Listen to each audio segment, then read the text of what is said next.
Hi, I'm Christopher Walker with Closely Observed English. In this video, I'm going to read a poem to you. The poem is called The Chaos, and it was written 100 years ago by Gerard Nolst Trenité. He wanted to show how difficult English pronunciation could be, and he chose the form of the poem to do this.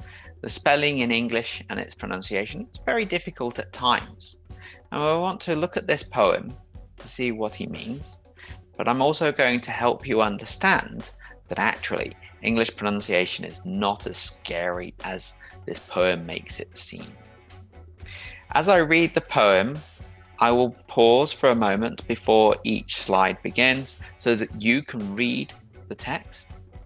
And after I've read that slide, I will pause for a moment. So if you want, you can try to repeat it back yourself. You might need to pause the video as you watch though, so that you can do all of that. So let's dive in.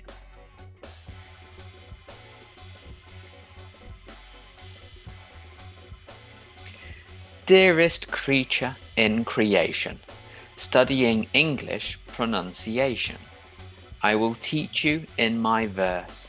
Sounds like corpse, core, horse, and worse. I will keep you, Susie, busy. Make your head with heat grow dizzy.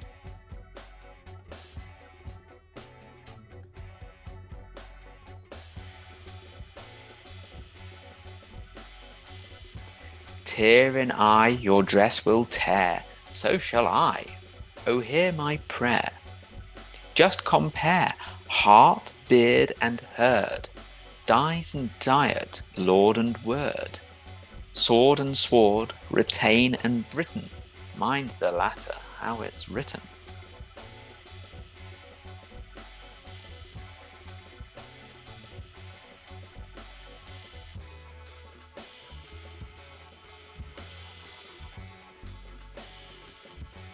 Now I surely will not plague you with such words as plaque and ague, but be careful how you speak.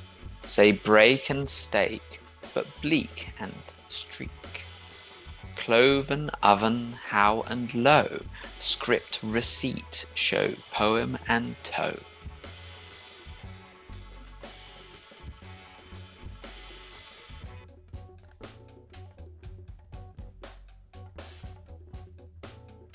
Hear me say, devoid of trickery, daughter, laughter, and terpsichore. Typhoid, measles, topsails, isles, exiles, similes, and reviles. Scholar, vicar, and cigar, solar, mica, war and far.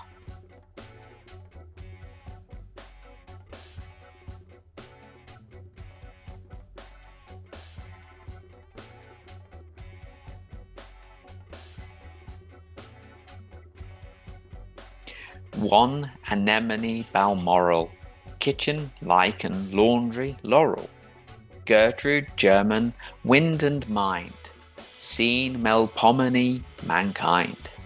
Billet does not rhyme with ballet. Okay, wallet, mallet, chalet.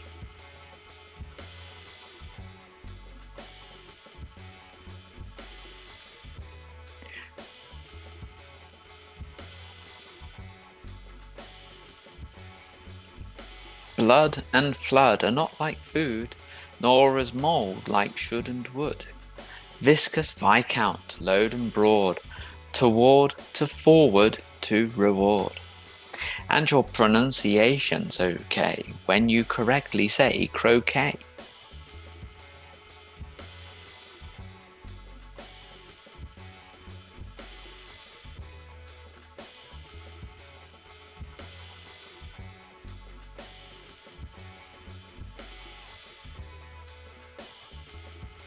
Rounded, wounded, grieve and sieve, friend and fiend, alive and live. Ivy, privy, famous, clamour and enamour rhyme with hammer. River, rival, tomb, bomb, comb, dole and roll and sum and home.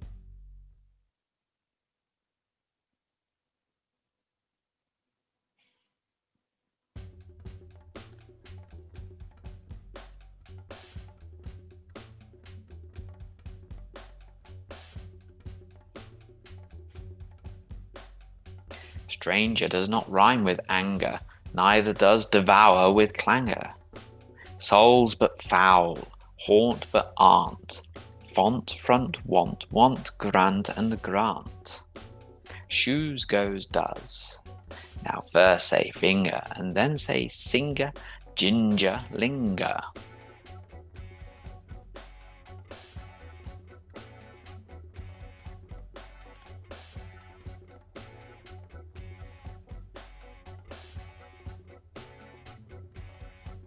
Real, zeal, mauve, gauze, gouge and gauge, marriage, foliage, mirage and age.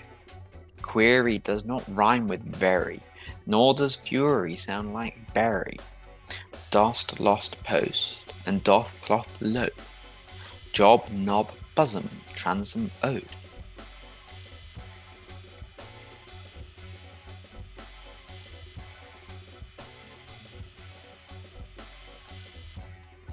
Though the differences seem little, we say actual but victual. Refer does not rhyme with defer, pfeffer does, and zephyr, heifer.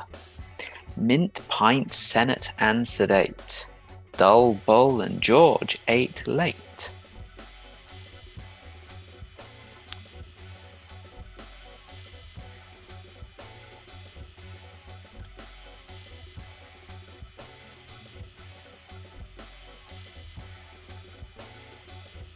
Scenic, Arabic, Pacific, science, conscience, scientific. Liberty, library, heave and heaven, Rachel, ache, mustache, 11. We say hallowed but allowed, people, leopard, toad but vowed.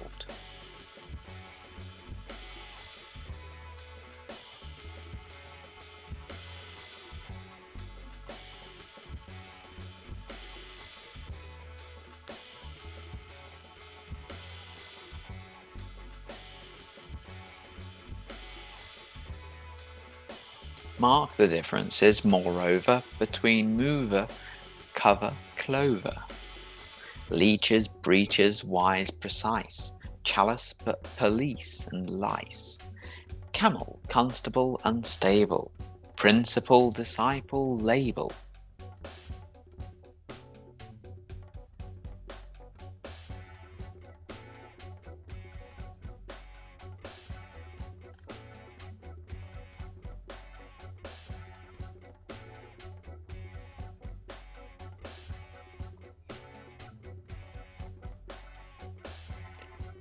Petal, panel, and canal, wait, surprise, promise, pal. Worm and storm, chaise, chaos, chair, senator, spectator, mayor.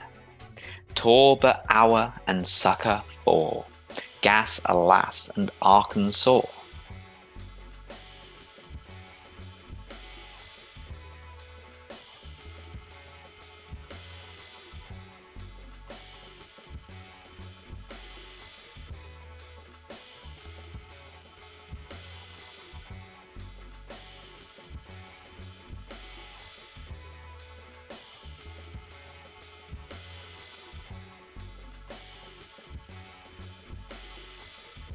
Sea, idea, career, area, Psalm, Maria, but malaria. Youth, south, southern, cleanse and clean, Doctrine, turpentine, marine. Compare alien with Italian, dandelion and battalion.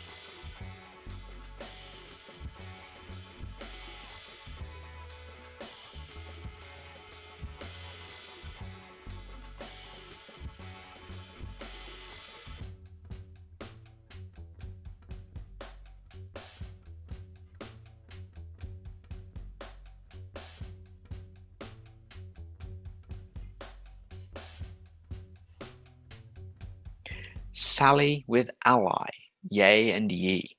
I, way and key. Say aver, but ever fever. Neither leisure, skein, deceiver. Heron, granary, canary. Crevice and device and airy.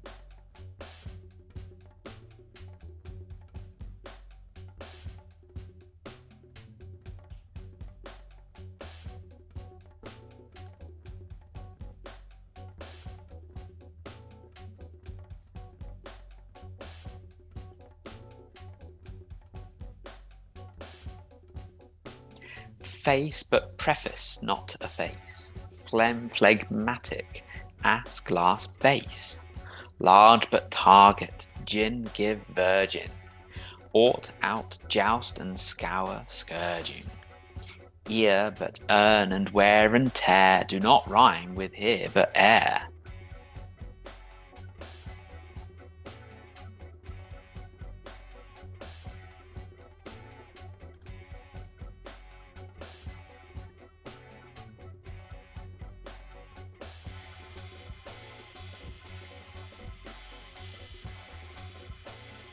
Seven is right, but so is even.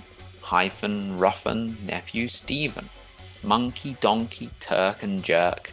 Ask, grasp, wasp, and cork and work.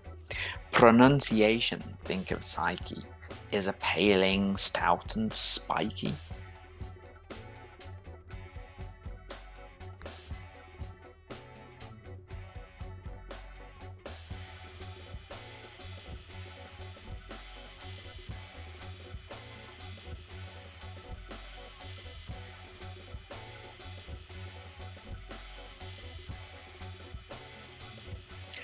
Won't it make you lose your wits, writing groats and saying grits? It's a dark abyss or tunnel, strewn with stones stowed solace gunnel. Islington and Isle of Wight, housewife verdict and indict.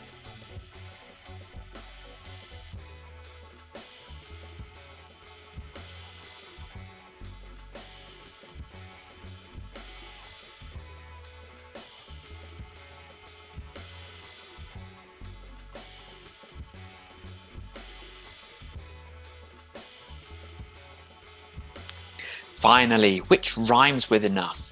Though, through, plough or dough, or cough? Hiccup has the sound of cup. My advice is to give up.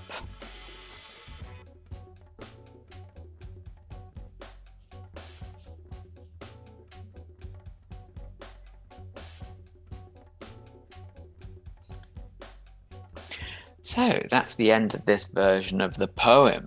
What did you think? Was it interesting to read through? Was it interesting to listen to? Did you find it easy or difficult to say these words? Were there any words that surprised you with their pronunciation? I have to admit, some of these words surprised me. I didn't know them. I'm going to go back to the start of the poem and we're going to spend a few minutes going through and looking at some of these words and what they tell us actually about English pronunciation. Is the language as difficult as this poem makes it seem? I don't think it does. Okay, so here we are back at the start of the poem, and we already have a great example here of why English is pronounced the way it is. Look at the fourth line. It says, sounds like corpse, core, horse, and worse. Corpse and core both come from the same original word, and that's from the Latin for body, but they arrived into English in different ways with different meanings attached. Take the first four letters, C-O-R-P. How many words connected with body can you think of?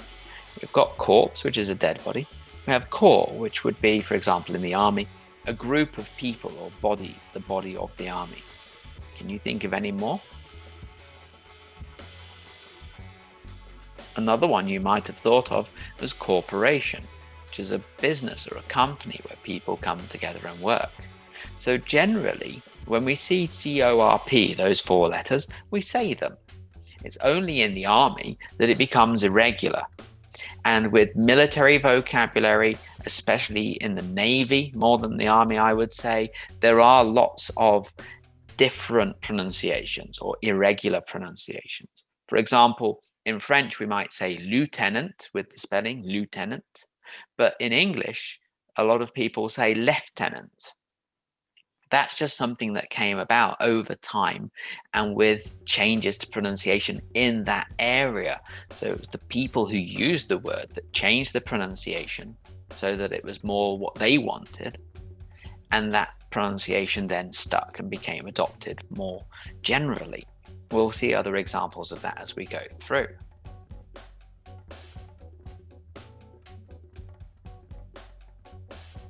Sometimes, as we can see here I will keep you, Susie, busy. Make your head with heat grow dizzy. So dizzy has two Z's, but busy doesn't. It only has the S. But then the question is, how else could you pronounce this word? If you were Polish, you might think it's the plural of the word bus, so it'd be busy. Fine. We also have the actor Gary Busey, which is B-U-S-E-Y. Okay, great. But if you have this word, how else are you going to pronounce it than with the two Z's? So here we can see an example of where the spelling has gone in one direction and the pronunciation has gone in another. But the reason for the pronunciation is the spelling, because there's no other way really to say the word. You just have to learn it. In this first line, tear in eye your dress will tear, we have the first example of the different pronunciation between a noun, tear in eye, and the verb, tear. There are more examples like this through the poem, where the poem is written with one idea in mind, either the noun or the verb, or the noun, and the pronunciation is based on that. So challenge for you, can you look at the rest of the poem? Can you find other examples where we have the choice between a noun or a verb, and one has been given preference in the poem?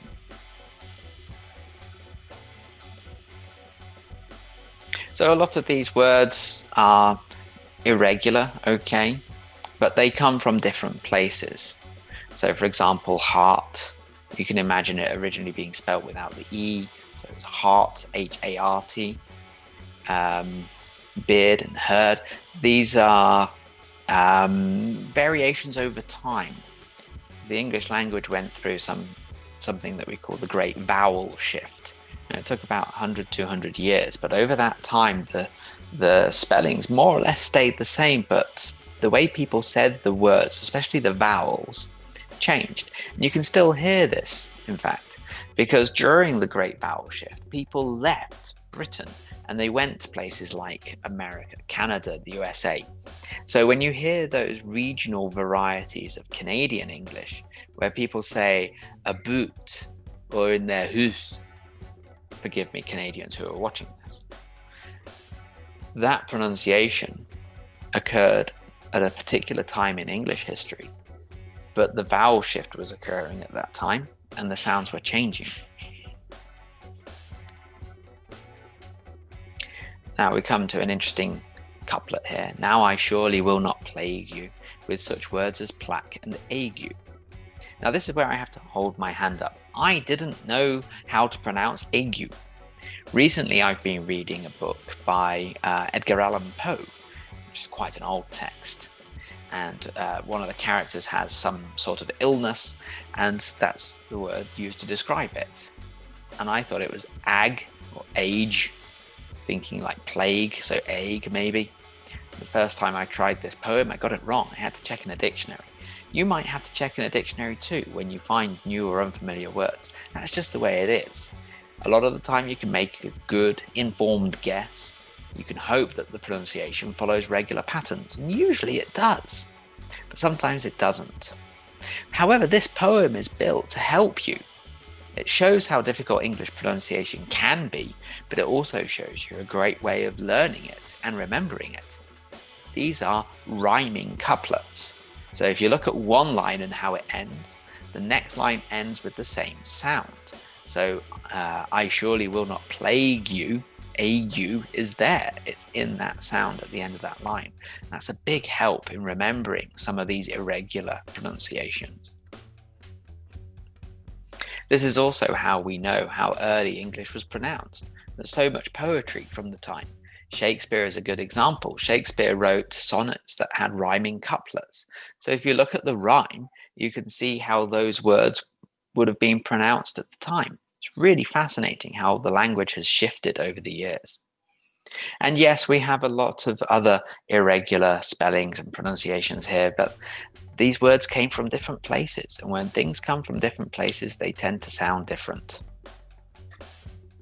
One of the other things that I thought was interesting with this poem, you can see in this couplet, hear me say, devoid of trickery, daughter, laughter, and terpsichore. Do you know terpsichore? I have no idea. It's a Greek goddess of something or other. I don't know.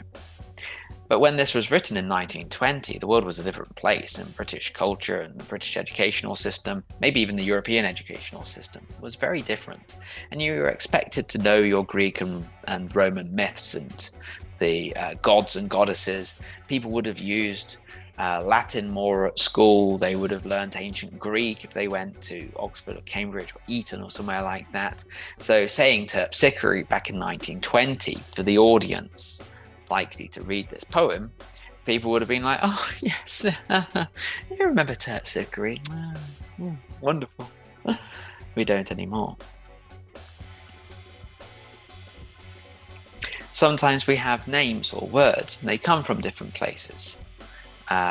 Gertrude in English is probably not pronounced the same way that it would be if it was pronounced in German. It would be like Gertrude or something like that. German is our way of saying the language of the Germans, but to them it's Deutsch. So there are differences there. Some of these words are very old-fashioned. We don't really need to worry about them that way.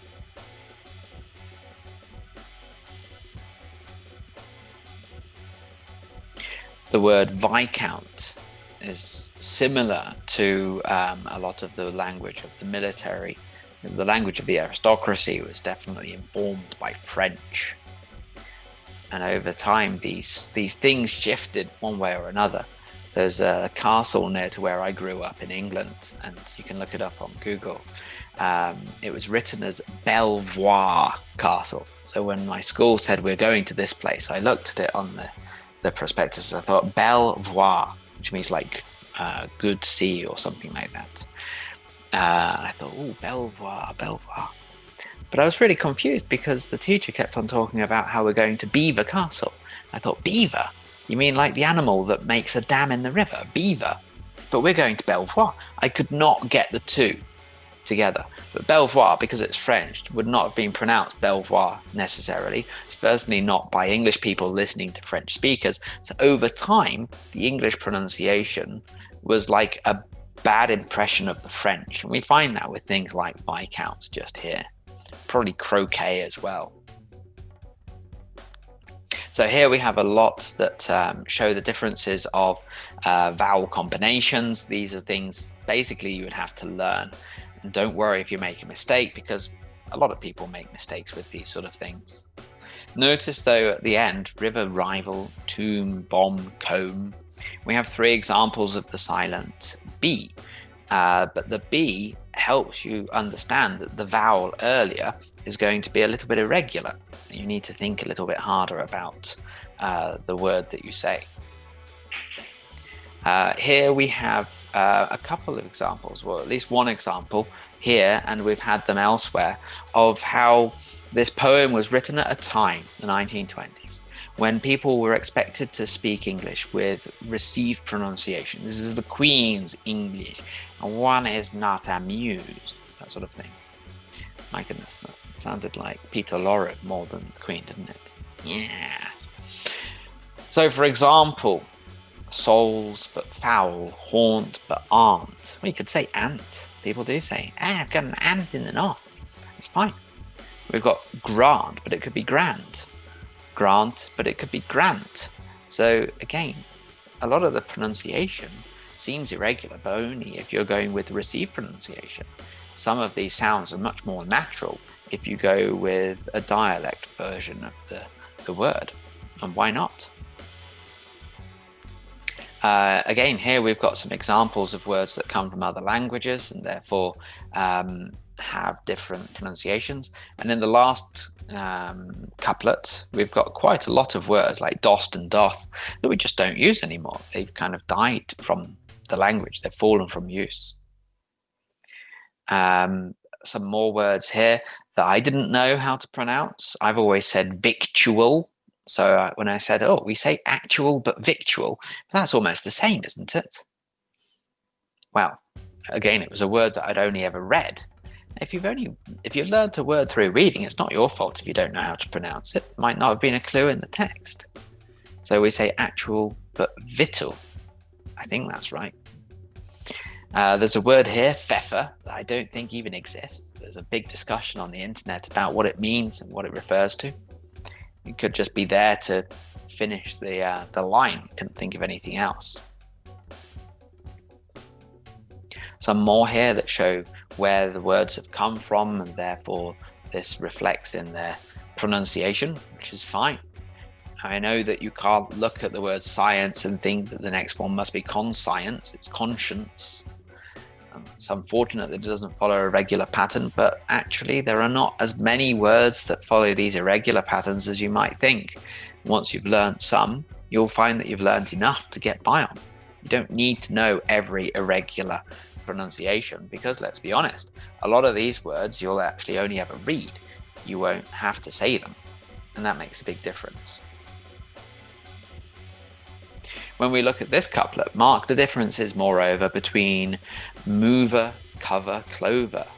Okay, but it makes sense that they are different, because mover is the noun based on the verb to move, whereas cover isn't. Cover is a noun or a verb on its own. It hasn't been built like with Lego. It just is that word.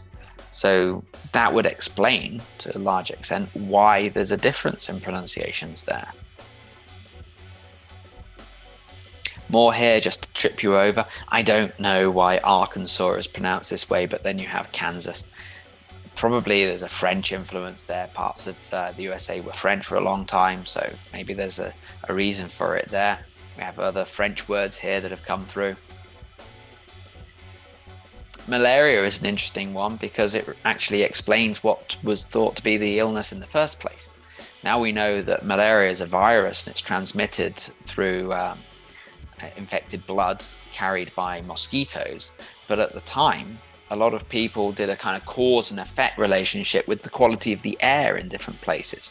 Like Hong Kong, when it was early in the settlement, the colony there, had a big problem with malaria, and they thought that it was the air coming in at night. They thought, we've got to be careful at night because the air is bad. It's bad air, it's mal air, malaria. Actually, at night, the mosquitoes came out and started biting you. And that was where it came from. So malaria is really a French word or French construction, maybe Latin. And that explains why we say malaria, bad air. Here we've got all sorts of weird ones. But again, with neither, it could be neither. Some people say that. Leisure, but it could be leisure, depending on where you are in the world. So there are differences. Some of these just need to be learned, but how often are you going to use the word phlegmatic? Possibly not very often.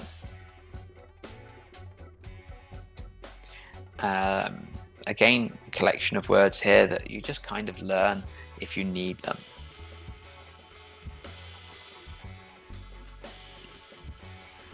Gunnel, another example of language coming from a particular field. Again, it would be sailing and navigation, I think. Islington rather than Islington. Again, you just have to learn this sort of thing. English place names are difficult for people to learn. But do you need to learn them? Unless you're going to England or unless you want to know where somebody's from that much. I don't think it's really that important. For example, I come from Leicester. When people say, where do you come from? I say, I come from Leicester. But that's it. That's the end of the conversation. People don't ask more questions like, oh, what are the principal tourist attractions of your city? Nobody's that interested. They just nod politely and then the topic shifts. Most people don't know where Leicester is because they don't know it's Leicester. They'll have seen it written as Leicester. So they might know Leicester if they saw it written down, but when they hear Leicester, it means nothing to them. That's just the way it is with these place names.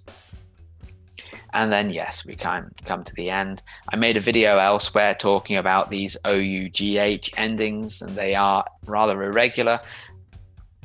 But we're not going to invent more words with that ending. Okay, so once you've learned the endings that we've got, once you've learned them, you're done. It's finished. You don't have to worry about it anymore. And we're back here with our thoughts and reflections, which is basically, this is a fun poem. It's nice to look at. It's nice to read. But don't let it worry you. I'm a native English speaker, for whatever that matters. I don't think it matters if you're a native speaker to be a teacher. I don't think you have to be a native speaker to use the language very well. I think all you need is a desire to learn. But as a native speaker, you would expect me to know all of these words, and I did not. I didn't know all of them. I knew about 95% of them, but I had to check quite often when I was going through this poem to make sure I was right about the pronunciation. And a lot of the times I was wrong because I had seen these words written, but I'd never heard them said. Or if I had heard them said, I didn't know what the speaker was going on about. But it doesn't matter because I can find out quite easily. And these words are relatively rare in English. So if you think English pronunciation is very difficult, don't worry about it. It's really not. There are difficult elements, and that comes from the history of the language more than anything else. But you'll learn. Don't worry about it. Enjoy. Explore the language and have fun. And I will finish there. Thank you very much for watching. See you next time.